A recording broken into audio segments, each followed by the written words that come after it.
O doutor David John Merck tem doutorado em ministério pelo Dallas Theological Seminary. Ele também é professor no Palavra da Vida ali em Atibaia, São Paulo, desde 87. A esposa está conosco, Carol. Podia ficar de pé, Carol, depois ela vai se apresentar melhor. Obrigado pela presença. Ela também fez pedagogia na Universidade de Cedarville, nos Estados Unidos. Eles têm extenso trabalho de aconselhamento e com certeza seremos abençoados. Eu queria chamar esse servo do Senhor aqui, orar por ti e te entregar nas mãos do Mestre, para que Ele fale aos nossos corações. Me permita entregá-lo ao Senhor. Pai querido, que as palavras da boca do Teu Filho e que o meditar do seu coração sejam agradáveis a Ti, rocha nossa e Redentor nosso. E todo o povo de Deus apoiando diz amém. Muito obrigado, pastor. Boa noite para todos.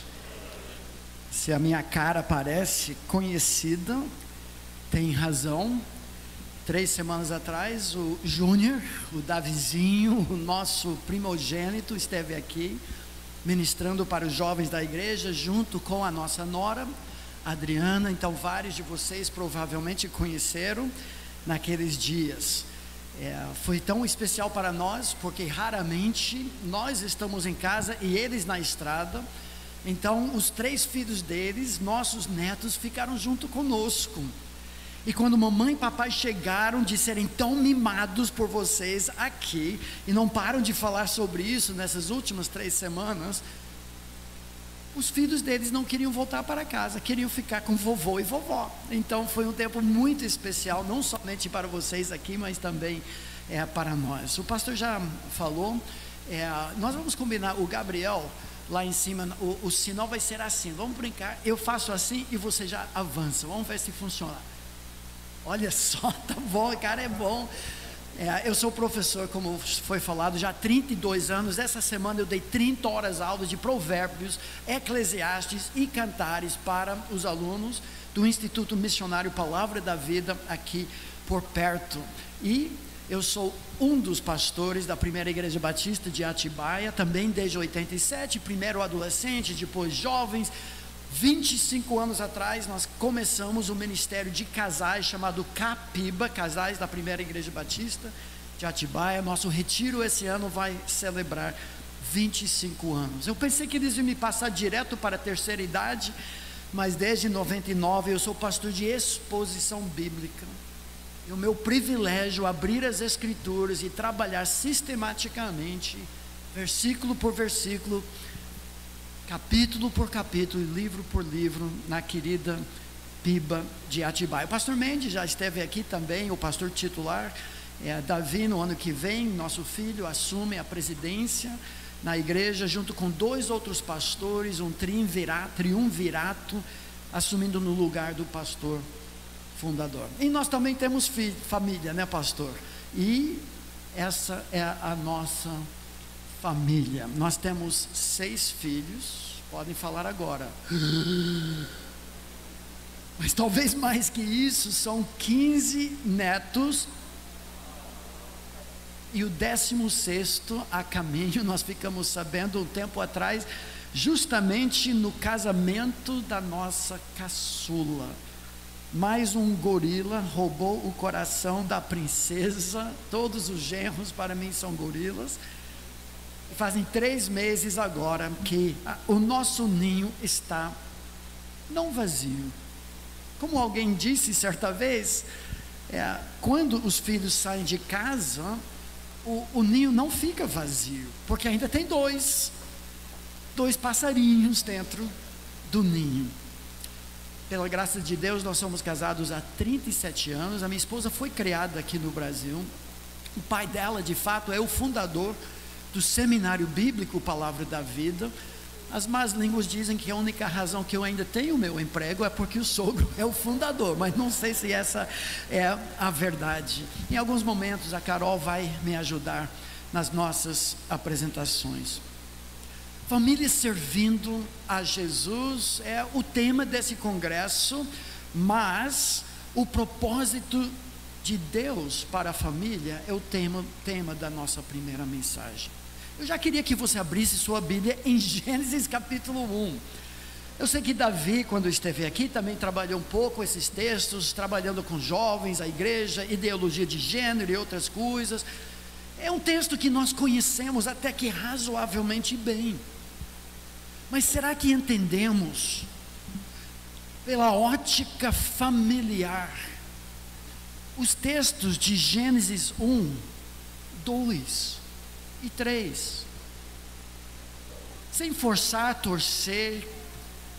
distorcer as escrituras, o que nós vamos fazer aqui, hoje à noite, amanhã à noite, domingo de manhã e domingo à noite, é trabalhar sistematicamente pela ótica familiar, que é uma, se não a grande ênfase do texto bíblico a partir de Gênesis 1, 26.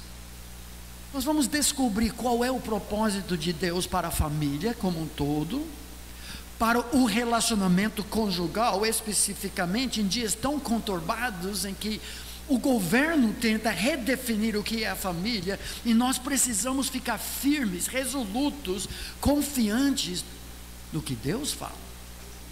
Gênesis capítulo 2, incrível. Deus, tão importante como Ele considera a família, o casamento, Ele volta e faz um replay da criação do casal, que passa tão rapidamente em Gênesis 1, e Ele passa para nós em câmara lenta, para nós saborearmos, deliciarmos os detalhes, apreciarmos a importância de tudo que Deus poderia ter falado na narrativa da criação, de estrelas, galáxias, dinossauros, partículas subatômicas.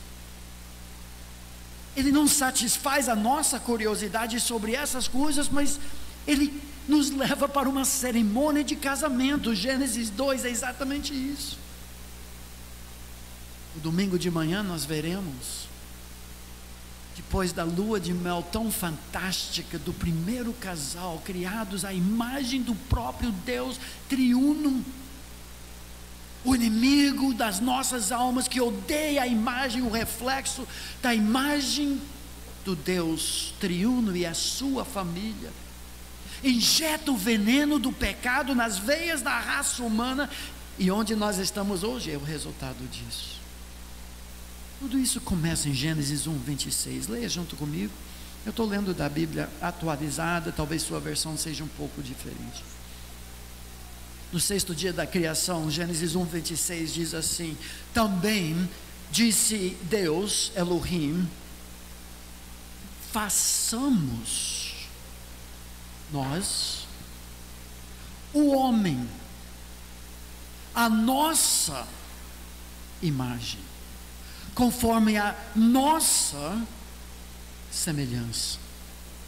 Tenha ele, ou talvez mais literalmente, tenham eles domínio sobre os peixes do mar, sobre as aves do céu, sobre os animais domésticos, sobre toda a terra e sobre todos os répteis que rastejam pela terra.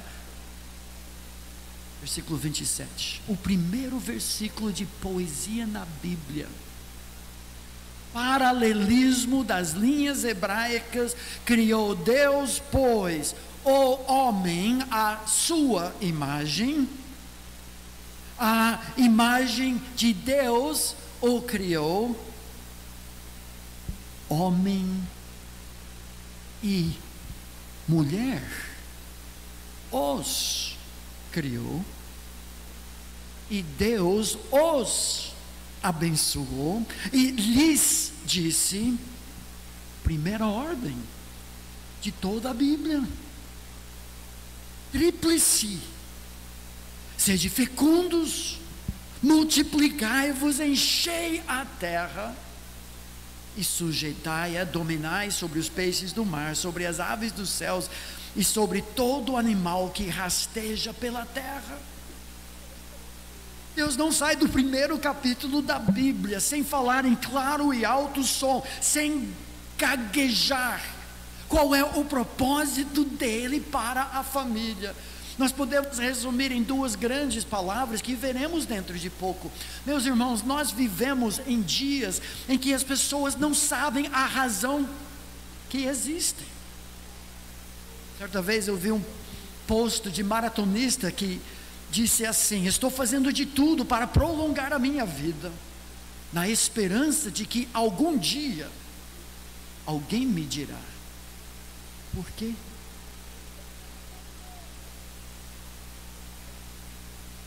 Corremos atrás do vento,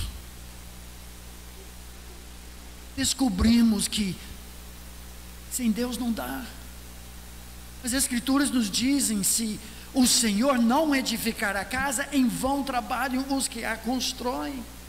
Inútil vos será levantar de madrugada, repousar tarde, comer o pão que penosamente granjeastes. Deus dá sono aos seus amados.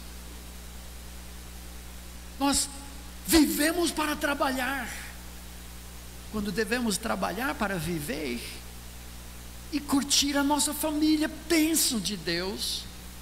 Por isso, Salmo 127, que eu acabei de citar, logo em seguida diz: a herança do Senhor são os filhos, o fruto do ventre é o seu galardão para nós, os seus filhos. Os filhos são flechas nas mãos de um guerreiro. Vocês foram abençoados por uma das nossas flechas. Agora mesmo, Davi chegou da Coreia do Sul, teve a oportunidade de penetrar o coração asiático, levando um ministério chamado Pregue a Palavra para pastores russos e de Kirguistão. Eu não tenho maior alegria do que esta, de saber que meus filhos andam na verdade, porque eu sou grande coisa, porque a minha mulher é campeã. Não, é o Senhor.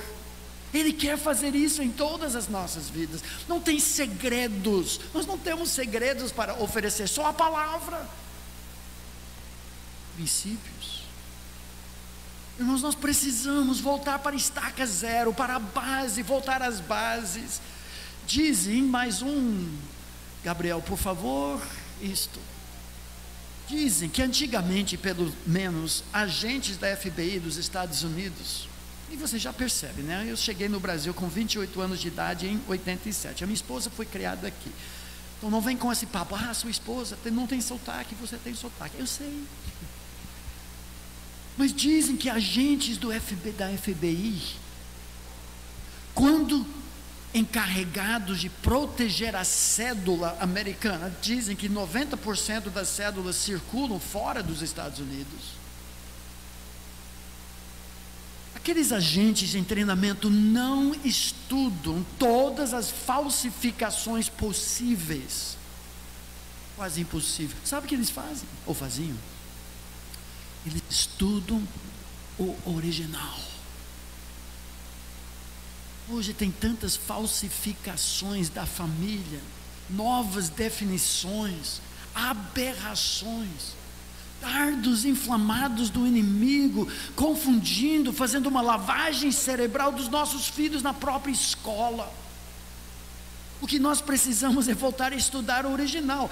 Foi isso que aconteceu com Jesus, quando indagado a respeito daquelas questões que continuam já 2000 anos depois, sobre divórcio, sobre recasamento, pelos fariseus.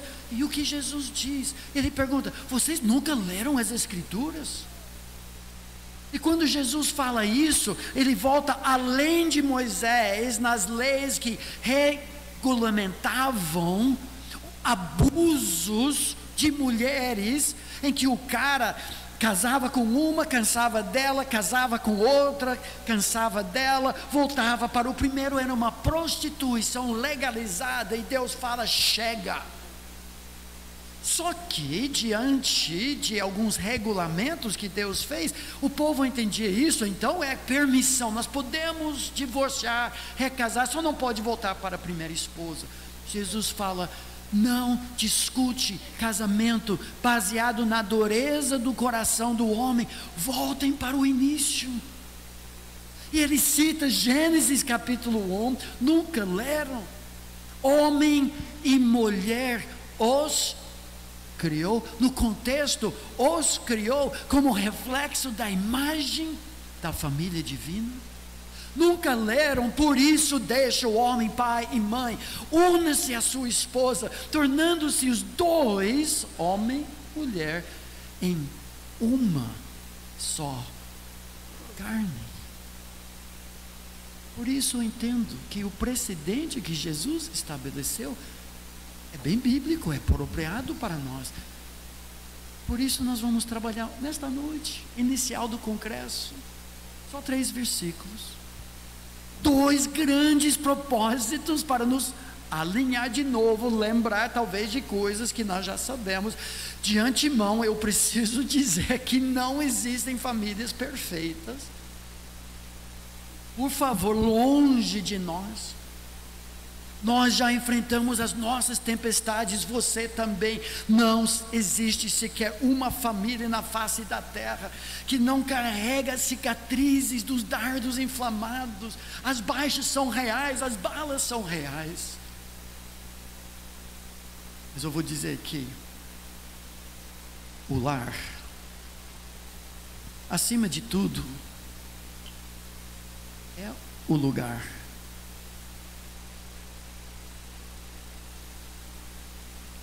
onde nós somos quem realmente somos. Por isso esse congresso. Chegue de oba-oba, chegue de show gospel, chegue de espuma, de conceitos humanos. Vamos voltar para as Sagradas Escrituras. O livro que o pastor mostrou é o fruto de 30 anos de trabalho, exposição, exegese, pregação, em cima de textos bíblicos familiares. Gente, nós temos 43 textos da palavra de Deus que falam em claro e alto som. Deus fala como fundamentar nossa família. Ele nos deu a planta, ele não nos deu a léu, ele não gaguejou. Ele fala, vamos voltar às Escrituras, porque Deus quer trabalhar de uma forma real, de dentro para fora, no lugar em que aquela máscara dourada que eu e você seguramos, na plataforma, na regência, no Graça e Paz, irmão, Graça e Paz, aquele sorriso grande, bibliona debaixo do braço. Mas o vamos ver da nossa fé, meu amigo, biblicamente, onde o verdadeiro reavivamento bíblico, por qual tantas pessoas oram, não acontece na praça, em cruzadas evangelísticas, de púlpito, em vigílias, em louvorzão. O vamos ver biblicamente, eu vou provar isso esses dias, é no lugar onde eu e você somos quem nós realmente somos. Aquela máscara dourada pesa, em algum lugar tem que cair, e cai em casa, porque afinal de contas todos em casa têm que me amar. Um pequeno ditado que diz: se o Espírito me controlar, os resultados serão vistos no meu lar. O reavivamento bíblico, à luz de Efésios capítulo 5, ou seja, a plenitude do Espírito, sua maior evidência, são mulheres que sobrenaturalmente, totalmente contra a sua natureza, diferente do que Eva fez em Gênesis capítulo 2, diferente do que Deus falou que ela continuaria fazendo em Cristo Jesus. A mulher outra vez alinha-se como igual no ser, mas diferente no fazer, debaixo do marido que ela respeita, porque ela é a maior fã na vida dele. Só o Espírito Santo para fazer isso.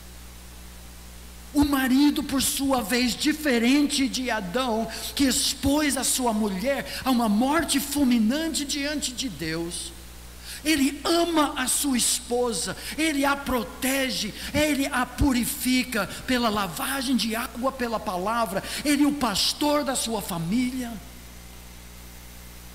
Só Jesus, pelo Espírito. Esse é o reavivamento. Filhos desobedientes, desrespeitosos em Cristo se transformam em filhos obedientes, não perfeitos, respeitosos. Os pais que preferem talvez assistir Fórmula 1 do que conduzir seu filho à igreja, fazer um cultinho doméstico, são transformados, não mais provocam seus filhos ao pecado, mas instruem os seus filhos. Meus amigos, esse é o reavivamento verdadeiro. Começa em casa, mas o problema, o inimigo odeia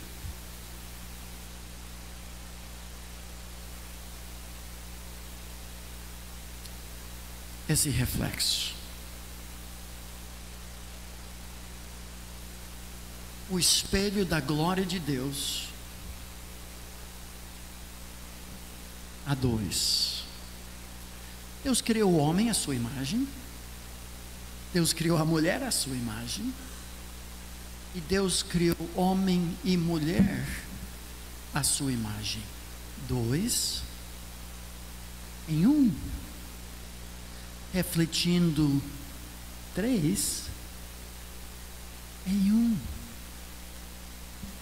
O inimigo vê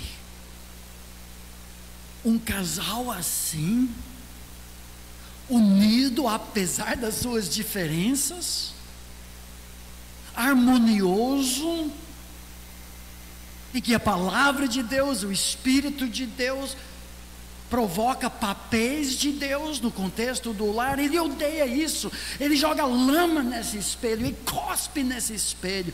Esse ataque, meus amigos, começou em Gênesis 3. Mal havia criado o casal, por isso Deus disse: deixa o homem, pai e mãe, cola-se, une-se. Eu gosto desse momento nas palestras, a sua esposa, tornando-se os dois como se fossem um. E os dois, o homem e a sua esposa, estavam nus e não se envergonhavam. Gênesis 2:25, a lua de mel do casal, inocente, transparente, vulnerável, mas nada a esconder. Logo em seguida,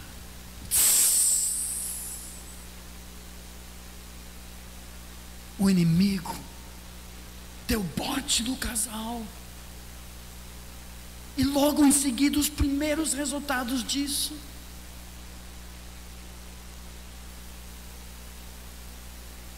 conflito conjugal, culpa. O homem parece o diabo e não a imagem de Deus.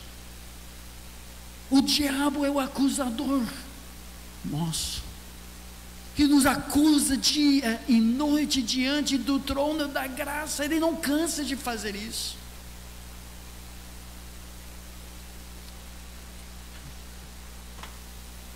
Irmãos, essa realidade, esse ataque continua.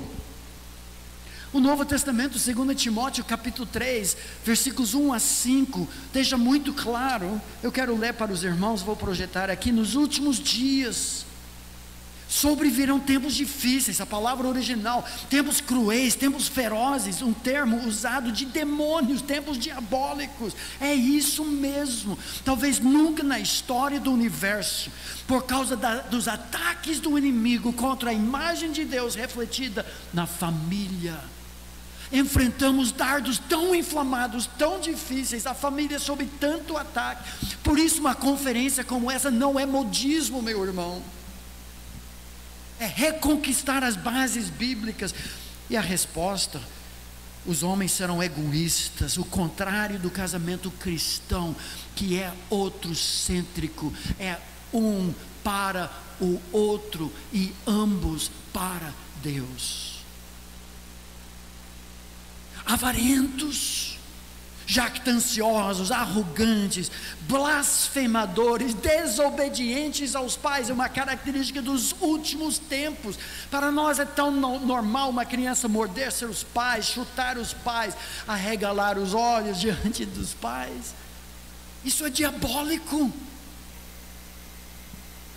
Mas estamos acostumados, ingratos, irreverentes, desafeiçoados, não tem afeição, a atração normal entre homem e mulher, implacáveis. Quantas vezes nós atendemos casais, famílias em dificuldade, chega na nossa casa, no gabinete, e atendemos, um senta desse lado do sofá, o outro senta do outro lado.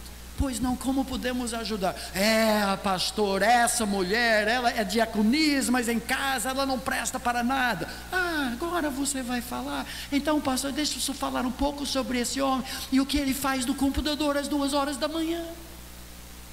Sabe que você tem 2 demônios, cada um apontando, caluniadores, diaboloi é a palavra, sem domínio de si, cruéis, espancamento de criança, maus tratos, inimigos do bem, traidores. 33% dos homens brasileiros traem sua esposa. Um amigo meu fez uma pesquisa entre igrejas batistas tradicionais no Rio de Janeiro, trabalho de mestrado, pesquisou 700 homens, 70% deles admitiram terem traído a esposa. 70%. É guerra, não é brincadeira o que nós estamos fazendo aqui. O texto termina dizendo antes, amigos dos prazeres, que amigos de Deus. Eles vão na igreja, eles têm uma espiritualidade, mas não tem poder. Irmãos, o propósito desse congresso não é você abraçar o mundo, mudar tudo na sua família, mas em alguma coisa, algum detalhe, se a sua família pudesse ser um pouco mais perto do ideal divino, já vai ser um sucesso. O livro de Tito diz outra coisa, falando de falsos profetas, é necessário que eles sejam silenciados, pois estão arruinando famílias inteiras, com suas falsas doutrinas, falta de exposição da palavra de Deus, nosso mapa, nosso guia, nossa bússola, nossa lâmpada aos nossos pés, ensinando coisas que não devem, e tudo por ganância. O plano perfeito de Deus está sendo distorcido. Satanás está fazendo de tudo para desfigurar a imagem de Deus refletido no ser humano e na família. A guerra espiritual de Efésios capítulo 6, ironicamente, mas não coincidentemente, o maior texto que trata de guerra espiritual nas Escrituras vem logo depois do maior texto da Bíblia que trata dos papéis na família. E Paulo começa dizendo: gente, a nossa luta não é contra sangue e carne, não é contra seus pais, não é contra seu cônjuge, não é contra seus filhos, não é contra sua sogra. Por trás disso é uma batalha espiritual. Acorda, igreja. A nossa família está no centro de uma plataforma de ataques.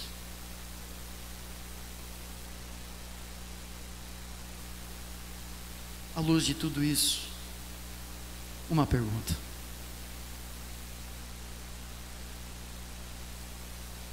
existe esperança? Existe esperança para a família?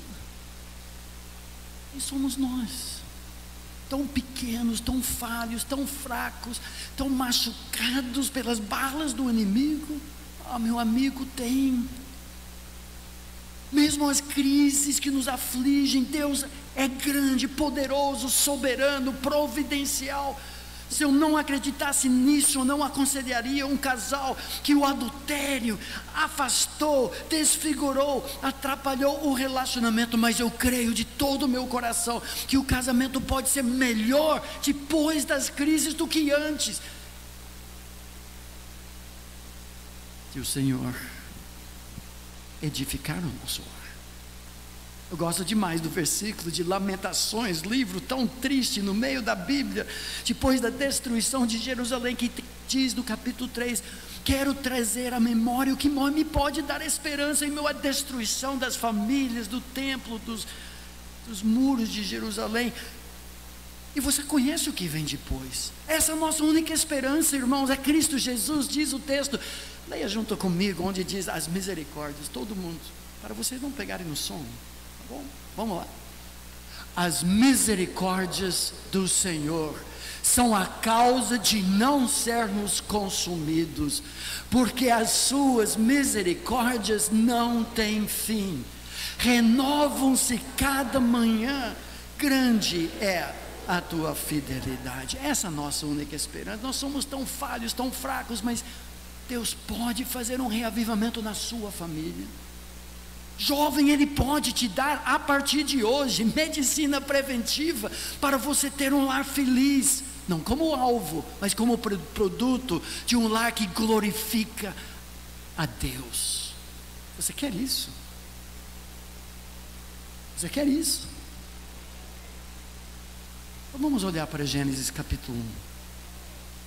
A família servindo a Jesus. Gabriel, você é bom, viu, cara? É muito bom. Me alegra. Eu quero lhe ensinar para os irmãos os dois grandes propósitos da família. Nós vamos ver isso. Tem algumas partes um pouco mais teológicas, um pouco mais profundas, mas eu tenho certeza que tem condições. São poucos minutos. Eu vou deixar agora a grande ideia. Tudo que nós estamos dizendo se resume aqui. A família existe para espelhar e espalhar a glória de Deus. Dois grandes propósitos à luz de Gênesis 1, 26 a 28. Agora vocês vão me ajudar, ok? Espelhar é assim. Espalhar assim. Nunca mais vocês vão esquecer disso. Vamos todos falar e depois eu vou dar prova. A família existe para... Pastor, já estão dormindo. Acho que foi a chuva. Murcharam. A família existe para espelhar e espalhar. O quê? A glória de Deus. A família existe para espelhar e espalhar a glória de Deus. Esse lado espelhar, esse lado espalhar. 1, 2, 3.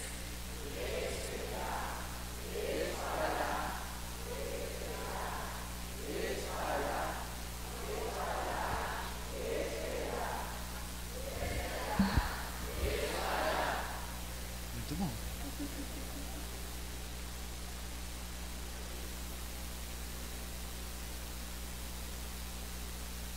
Mais um.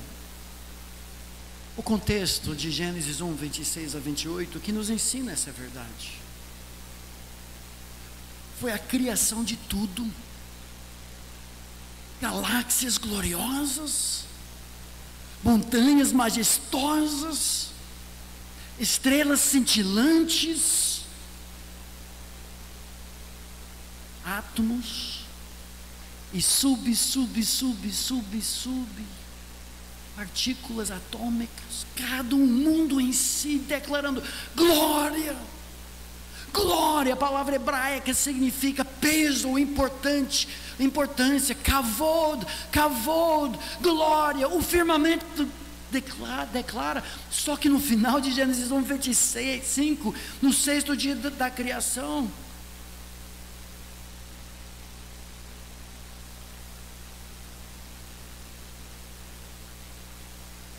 o firmamento declarava, mas não tinha gente que a adorava. Quando chegamos em Gênesis capítulo 1, versículo 26, nós descobrimos o primeiro propósito da família, que muitos passam por cima, o de espelhar a imagem do próprio Deus na família. Notem que o texto bíblico diz, também disse Deus, Elohim, uma palavra que reflete a majestade e pluralidade de um Deus grande. Mas passamos por cima da primeira palavra. Olha o que Deus diz que nunca tinha falado nos outros dias. Quando Elohim disse, haja luz, e houve luz.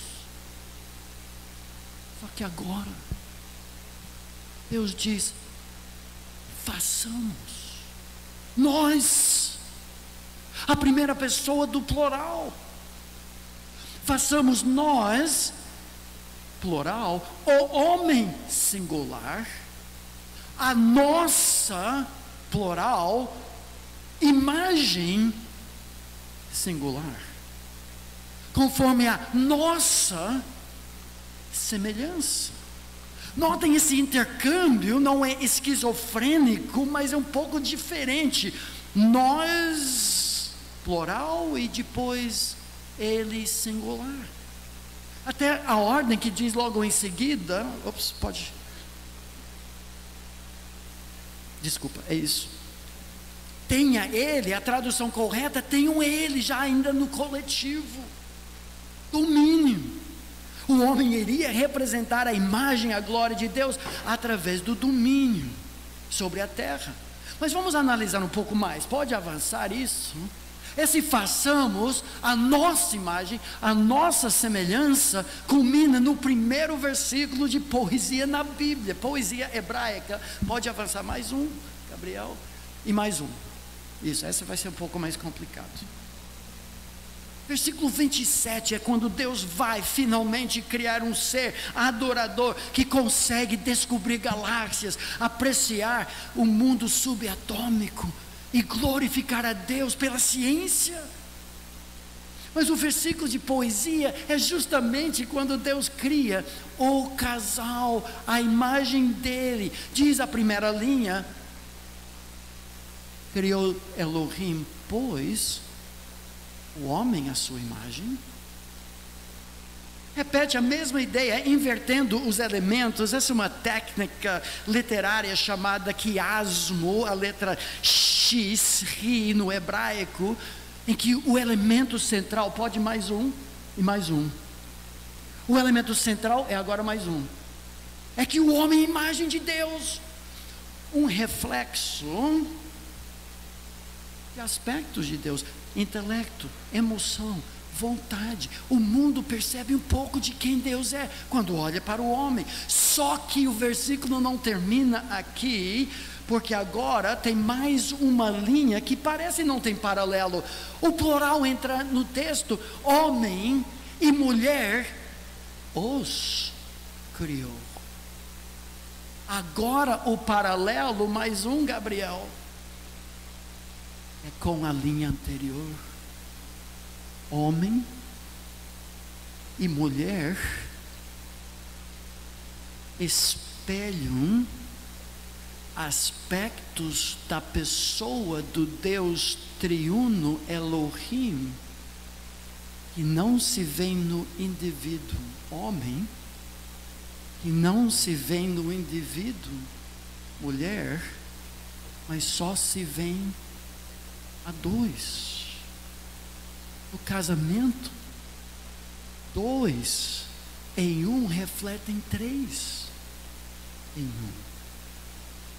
É o primeiro capítulo da Bíblia. Deus está criando a família, espelhando a sua glória e nos dando alguns vislumbres que nós não perceberíamos fora da família. Quais são algumas dessas coisas, reflexos da Trindade? Pense comigo. Unidade em diversidade é característica da Trindade. Pai, Filho, Espírito Santo são pessoas distintas, eternamente unidas. Além disso, compromisso não se vê no indivíduo, embora hoje nós temos um fenômeno chamado sologamia, em que pessoas estão literalmente casando-se consigo mesmas, acredita? Porque faltava festa, e a mulher queria ter festa, e tudo isso, ela declara lealdade a si mesma. Isso não é amor, isso não é compromisso. Compromisso exige objeto, fidelidade. A dois nós percebemos pacto, aliança é que define casamento. Não é só papel, é fidelidade diante de Yahweh, Javé, Jeová, nosso Deus fiel, que era, que é e sempre será. Um para o outro, ambos para Deus, até que a morte nos separe. a mutualidade, os papéis. Grande debate, feminismo, machismo, ideologia de gênero, unissex, tudo isso, aberração pura.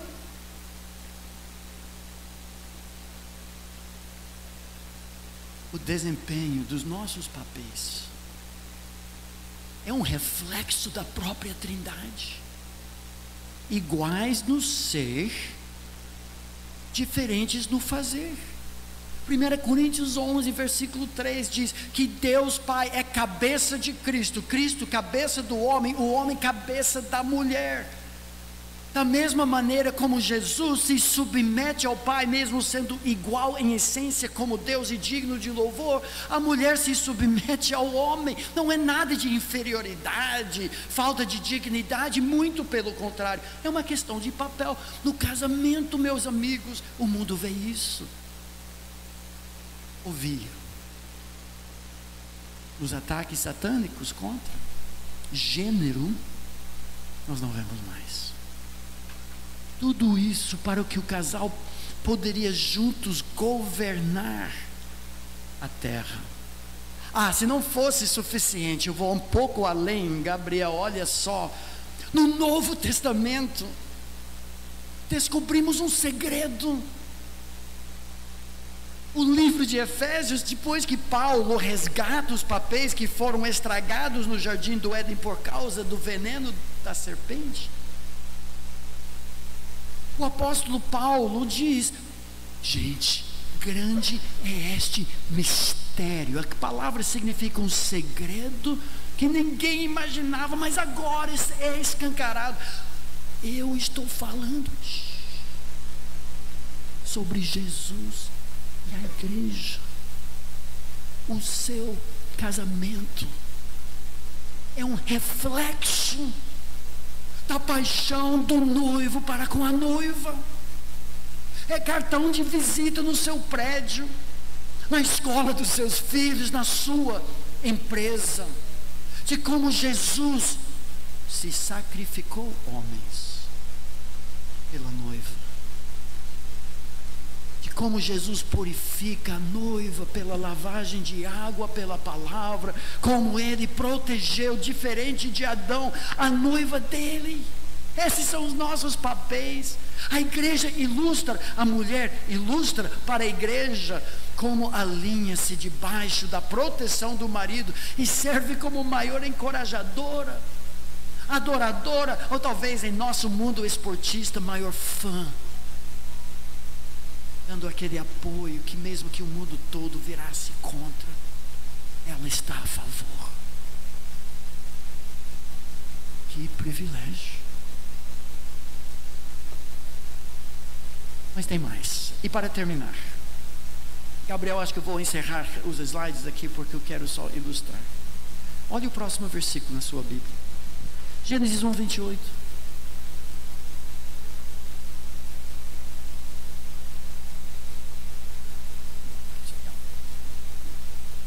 Nós já vimos que o casal existe para espelhar a imagem da glória de Deus, e no Novo Testamento do amor de Jesus para com a igreja. Mas a primeira ordem da Bíblia segue a bênção de Deus. Grandes privilégios implicam em grandes responsabilidades.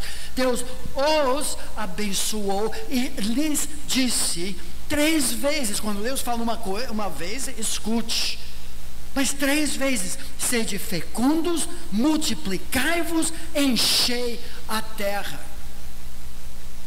Acho que fizemos nossa parte, né? Agora é sua vez. Quando Deus permite, o que é isso? Missões. Missões não é evangelismo, missões não é discipulado, missões é recrutar adoradores em toda a terra do único Deus verdadeiro. No início isso seria tarefa da família, e ainda é. O espelhar da imagem, espelhado, seria através da união dos dois, um relacionamento de amor, que na graça e permissão de Deus produziria filhos, flechas. Por isso nós queríamos 6 filhos, para colocar um em cada continente do mundo, E na aposentadoria, ver a custo deles, 2 meses, 2 meses, 2 meses, 2 meses, e assim por diante. Não.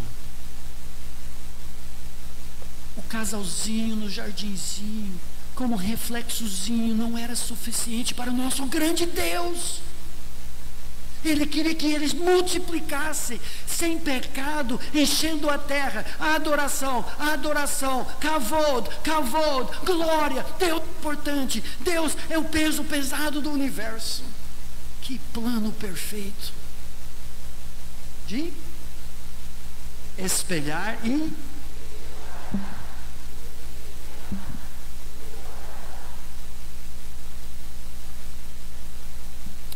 esse é o propósito de Deus. Ainda. E a nossa família não seja um campo missionário, mas um centro de missões. No primeiro capítulo da Bíblia, Deus une 2 paixões do seu coração. Ele não espera nem chegar a capítulo 2, embora capítulo 2 ele fala muito mais de como, de forma prática, a nossa família faz isso. A família, missões, no primeiro capítulo da Bíblia. A família existe para espelhar e espalhar a glória de Deus ao redor do mundo. E Ele assim faz. Em parte através desse congresso de lembranças, de aprofundamento, de decisões, de avaliar a nossa família, o meu pastoreio da minha esposa, a sua submissão, respeito ao seu amado, a maneira como nós estamos discipulando e enviando nossos filhos como flechas para a eterna glória de Deus. Tudo está em jogo. Chega de tomarmos banho, lavagem cerebral nesse mundo imundo. Estamos aqui para banharmos na palavra de Deus. Amém? Eu queria que minha esposa chegasse. Gabriel, pode chegar onde tem a imagem do comentário bíblico, os livros. Você vai ter que ir avançando. Rapidamente, ainda, pastor, temos? Okay. Porque agora fechou meu tempo. Dá mais 2 minutos. Pela graça de Deus, nós temos 17 livros escritos pela editora Ragnos, em São Paulo. Deus tem abençoado muito esse ministério de deixar a palavra de Deus explicada e aplicada em nossos lares. Eu preciso ressaltar que nós não somos livreiros e nós recusamos ficar com o lucro dos livros. Nós designamos, havendo lucro, para missões, projetos missionários que nós temos como família, sustento de missionários. Então, nós vamos comer muito bem nossos filhos, nossos netos, se você não comprar livros. O pastor insistiu muito que nós reservássemos livros para vocês, porque os seminaristas famintos queriam pegar tudo. Mas sobraram e nós temos aqui para vocês também. O primeiro livro já foi falado, 800 páginas, capa dura, de Gênesis a Apocalipse, todos os textos que tratam da família, em mensagens fáceis de digerir, mas nas notas de rodapé para os mais eruditos, o texto original grego-hebraico em 1.200 notas de rodapé. Apêndices que tem os mais variados assuntos tópicos. Agora é sua vez. O livro Homem Nota 10 é um livro para discipulado de homens, ou até muitos pais têm usado para discipular seu próprio filho.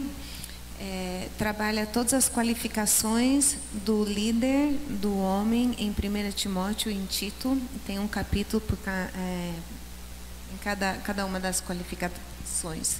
Depois temos, não sei qual que vem, livros para estudos de casais em grupos pequenos, ou também o casal sozinho pode estudar. São 3, mas o primeiro já não existe mais, já esgotou. Mas os próximos 2 são 15 lições, são assuntos diferentes. O primeiro é sobre criação de filhos, e o segundo é sobre tempestades, as crises que todos nós passamos dentro do lar, e como Deus quer trabalhar a minha vida perante essa crise, para que eu pareça mais e mais com Jesus. 2 livros sobre namoro e noivado que Deus sempre quis, visando a seriedade do casamento, o propósito que Deus tem para a família. Como no namoro, então, já começar a construir um alicerce firme para ajudar a sua família no futuro. Daí nós temos Mapa do Tesouro, é um livro devocional tirado do livro de Provérbios. São 32 assuntos que o pai em Provérbios ensina para o seu filho. Então tem 4 leituras sobre cada um desses assuntos, visando mais o adolescente, jovem, mas o pai querendo ler para o seu filho júnior, tranquilo, sem problema. O Legado dos Avós, o Davi escreveu junto com a minha mãe, que tem 20 netos, e ele escreveu 13 capítulos, aquilo que deveríamos repassar para a próxima geração, e daí minha mãe entrou com 101 ideias de como praticar isso daí. Nós temos 2 livros pequenos de como paparicar sua esposa, paparicar seu marido, mas são versículos e uma sugestão criativa de como aplicar. A mesma coisa com filhos, 151 ideias são versículos sobre criação de filhos e como praticar. Daí nós temos livros de ideias, ideias para o culto doméstico, para dinamizar esse tempo em família, ideias para, não tem mais do grupo pequeno, já foi, ideias para mulheres, são ideias para chá de noiva, chá de bebê, e ideias para a família